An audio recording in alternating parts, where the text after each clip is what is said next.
We're going to talk about something that has been mentioned from this stage a few times today and in a few of the videos, but not enough. That is something that we can and we should talk about because the EU regulations is a big topic that can influence and will influence everything that's being discussed here today. And who else better than Tibaud ESTIENNE is equipped to talk about it. So welcome on the stage, Tibaud. I hope so, in fact. So, thank you. Thank you for the introduction. So, yes, there are new threats, constant innovation, every day maybe new standards, new regulations, and it's maybe sometimes quite difficult to find out how to comply with it. And maybe is it the only thing we have to do concerning security. SPAC Alliance, quite briefly, was founded in 2020. We have three main missions that are to inform and train and sensibilize people. This is what I'm doing right now. We try to influence and act, that is our second mission, with our members. We have a lot of working groups, and we try to defend our positions, and more specifically to make sure that regulation are linked to the reality of the field from manufacturers and users. And finally, we work on standardization and certification, and we're involved, Jens talked about that minutes ago, on standards that are required for the Cyber Resilience Act. So we are a player at a European level to accompany the whole security ecosystem.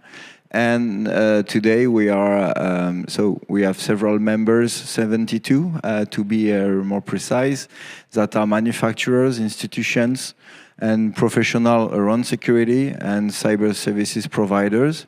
And today we are opening to the end users through a club that is built for accompanying end users to build the links we need to create between physical security and cyber security.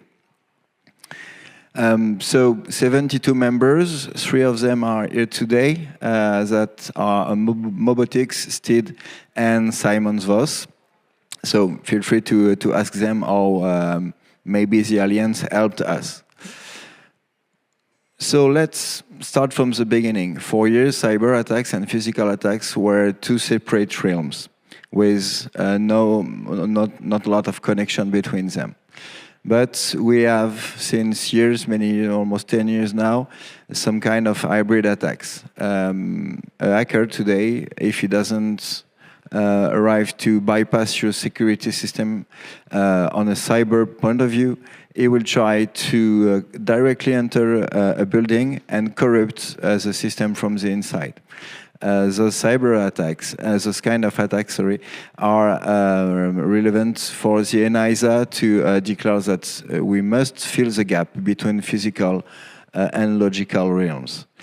In terms of figures, today and regarding an IBM study, 9% of the data breaches are due to a physical failure.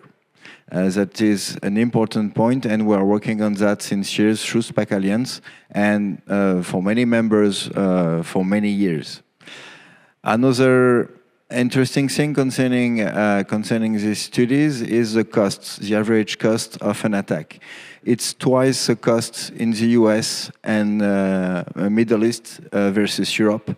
That is to say, regulation and pay countries where you have strong requirements for entities allow to lower the consequences of an attack. And guess what? I took these pictures minutes ago, right in front of the trade show. This device, I have it in my pocket. Maybe I've been lost by one of you. Or maybe it has been left here by someone that knew there was an event, and maybe someone could pick it and connect it to a laptop. This is specifically a kind of hybrid attack that works. And maybe if it's one of you that has enough courage to raise their hand and say, hey, it's me. Maybe I've infected it while I was walking, and be sure that it will be connected to a laptop where I can connect a lot of informations. So even if I didn't understand what you said, I understand what you said. It's quite easy now to collect a lot of data, put it into an artificial intelligence, and find something useful or something valuable. So if it's yours, you can pick it. No problem with that. So the European response to those threats may be quite huge if you consider you are lost in the middle of a lot of regulations with standards, with certifications. But guess what? We have a way to make things clear.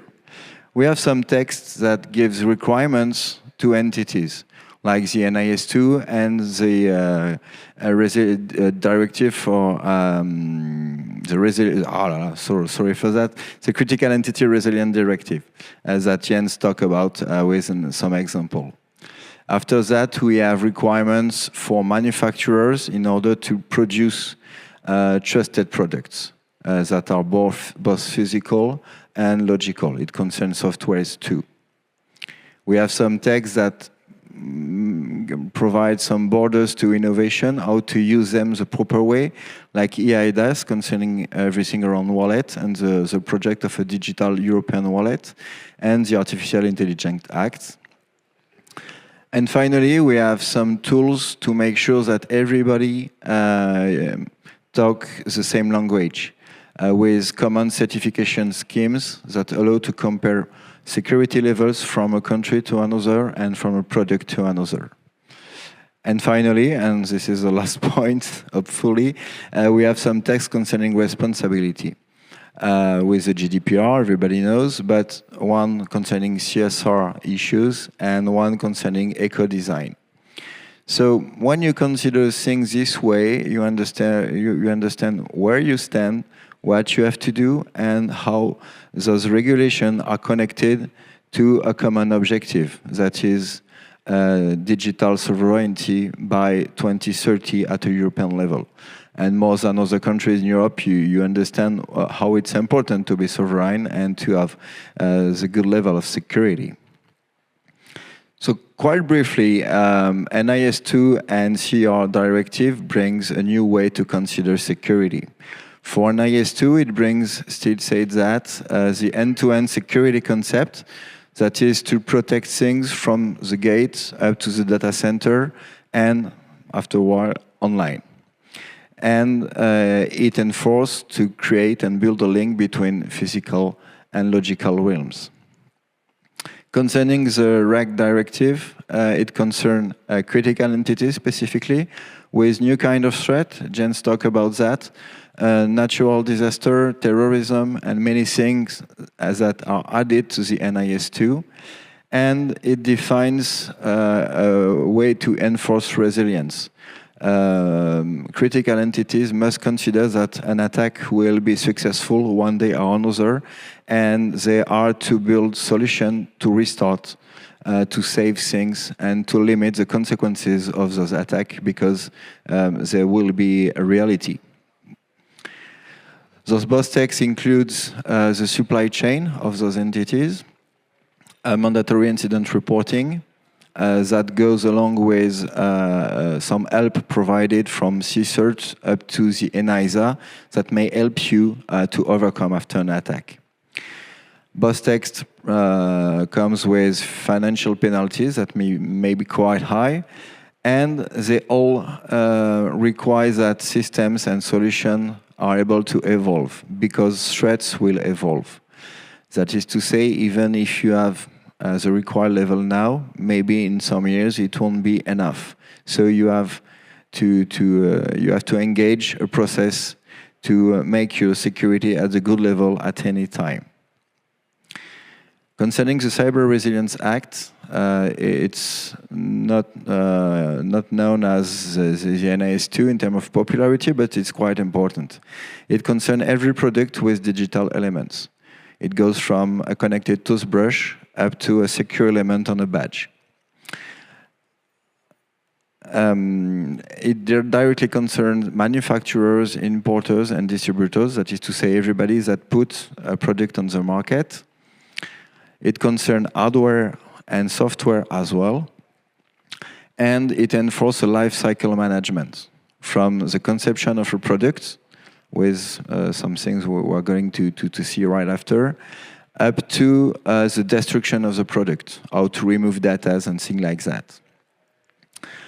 It's a mandatory compliance for all the products sold within the European Union, including those coming from other countries. If you have no compliance, you have no CE mark, because Cyber Resilience Act will come with the CE mark we all know. And if there is no mark, you can't sell your product in Europe. So everybody has to move on, and this is quite a strong text in terms of sovereignty and defense of our industrial potential in Europe. And finally, you have fines as the other text. I hope this time they will be applied. So, how to comply with the Cyber Resilience Act? There are 41 standards. That's a lot of things. They are all being written right now. The first 15 concern all products and go with some concept of security of good practices, but this time they are enforced by the law, with security by design, security by default, data encryption levels, security monitoring, and how to, with vulnerability ending, it goes up to making sure that the users are notified that there is a patch and they should apply it, for instance. And after that, you have other standards, more vertical, and one of them concerns access control and flow management, and this one is driven by SPAC Alliance with its members. Simon Vos, Steed, and Mobotics are quite active into editing, redacting, and making amendments to these standards. That was a 6 months work with 40 of our members every Tuesday for 6 months. Day after day, we are building this security, the future of this security, by defining rules that are applicable to the market. So, how to be compliant? Maybe one day with investment and the help of many professionals, you'll be proud to say I'm secure because I'm certified. With physical and cyber security certification, like the ISO 27K, NIST CSF, that are recommended by the NISA, or more specific framework, like Fixed Time, you may know the BSZ in Germany or CSPN in France, and many others. Or compliance frameworks like the one we have in Belgium, that is the Cyber Fundamentals, and that is used in Ireland and many other countries. So you can aim for certification to make sure that you reach a good level of security. Or you may apply and use standards. There is one we are driving at SPAC Alliance, that is the SSCP protocol, that is to authenticate device before they communicate. Or all those from the Cyber Resilience Act, but there are many more standards, up to 3,000, something like that, concerning security systems that may be applicable. So, to get the certification or to comply with the standards, you may use trusted technologies. So you may use CCTV, for example, like this one. You may use policies to have strong password you have to retain and not to write. You may use some PIN code where you have to retain the PIN code. Or you can put locks on doors with a perimetric security that is quite high. So hopefully this kind of example are vanishing day after day. We saw them for years with a feeling of security, but all of those things are just destroying your security levels. And even with new technologies that are worldwide known for their levels, like the badges, the MyFair Desfire EV3, that is the highest level of, one of the highest level of protection concerning physical badge. If you use them, okay, but if you misconfigure the reader, it costs 200 euros with this kind of device to replace the signal. So if a good technology is not well implemented, it's a nonsense. And the value of your security in this case is 2,000 euros, not more. And even if you use a CSPN certified access control system, that is one of the strictest certification in Europe, the solution is certified, it's secured, but if the door takes too long to open, within a day, someone will put just a stone that is free and block it open because it's not fast enough.